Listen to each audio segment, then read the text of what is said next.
Hello, everyone. Hello, everyone. My name is Stanley St. Rose, and today we're going to be talking about remarks concerning the savages of North America, written by Benjamin Franklin. Now, before I go into summary and analysis of this work, please remember to leave a like, subscribe, and/or comment so that the channel can continue to grow. Now, this work by Benjamin Franklin is quite interesting. From the get go, it's remarks. It's remarks concerning the savages of North America. So he comments on them. Benjamin Franklin comments on the different realities between savages and I guess you can say the Americans or the settlers. So it's a lot to take in. It's definitely a lot to take in. The number one thing that you get is that he breaks down the life of the Indians and how they conduct themselves.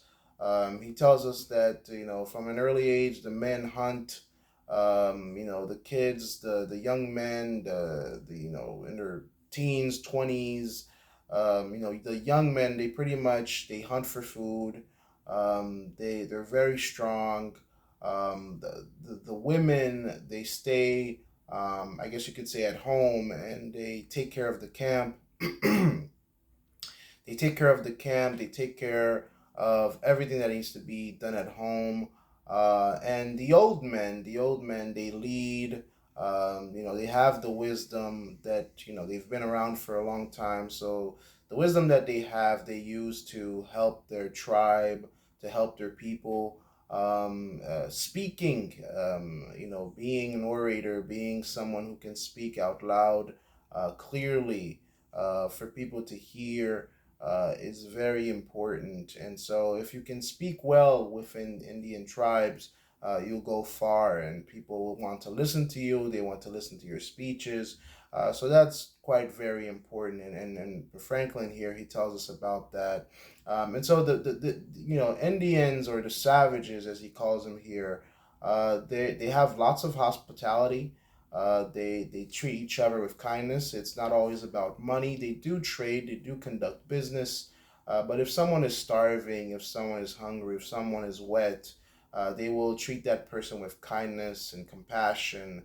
They will give them food to eat. They will give them clothes to wear, and they will help that person. So their hospitality, their camaraderie is wonderful. And compared to the Americans, it's just not good at all. Because the Americans, as Franklin tells us here, the Americans only care about the bottom line, right?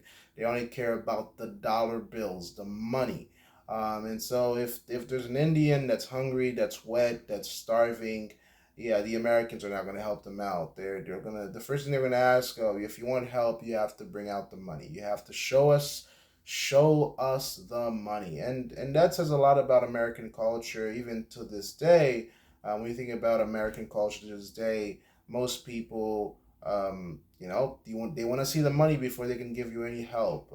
If you're starving, a lot of people, before they can give you food to eat, you have to pay. A lot of Americans won't help out the homeless. A lot of Americans just call them bums and lazy, and that they won't help them out. And they'll blame them. They'll blame them for their misfortune. They'll tell them to get a job when they can't get a job. And so this, to me, when I was reading about this, I was like, man, that is America right there. Because Americans, for the most part, a lot of us, we won't help. A lot of Americans won't help people in need, people who are begging. Some do. I'm not saying this is an absolute truth that all Americans don't help people, but a lot of Americans will not help their fellow American. And as this record, as this remarks by Benjamin Franklin shows us, this is something about American culture that's been around for a very long time. The Indians, on the other hand, are not like that. They have hospitality. They will help people in their own tribe, and they will also help people out of their own tribe, such as the Americans. So that is something that should be considered when you're reading these remarks by Franklin here. So he tells us a lot about this, the differences between the two camps, the two groups of people, how at a certain point The Americans, they took Indians into their care, taught them, gave them education, sent them back home. And when the Indians that went to get American education went back home, they couldn't hunt, they couldn't survive, they couldn't. They were basically useless to the Indians because they couldn't hunt anymore. They couldn't do the things that men and women are supposed to know how to do in the wild, and how to survive and how to eat and how to hunt. They couldn't run properly, and so the Indians are like, we sent all these kids to you, and you ruined them. They can't do anything. They're good for nothing. And and it's kind of funny. They even say, if you want us to show you how real men should behave, send us some kids of your own, and we will teach them. We will show them. We will raise them to be men. So that was something that's very fascinating within these remarks. So these remarks, they do take you into pretty much how the settlers, the Americans, how they dealt business with the Indians, how the things that Americans do, the hustle and bustle, the work and all these things that we do to live our lives. The Indians are not, they're not pretty much concerned about all of that. They don't have prisons, they don't have jails, they don't have all these types of courts and documents and things like that. They use their memories. They survive on the wild. They're not, they don't have bureaus and all these types of logistics of things. They just do all the things that they need to do to survive, to eat, and to keep on going with life.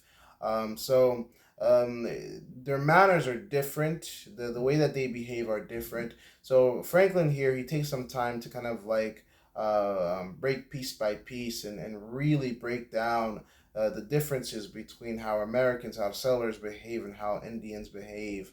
And ultimately, you can see that he does suggest that even though Americans have the money and land and all this prosperity, and there's big differences, and the Americans might think that they're more civilized.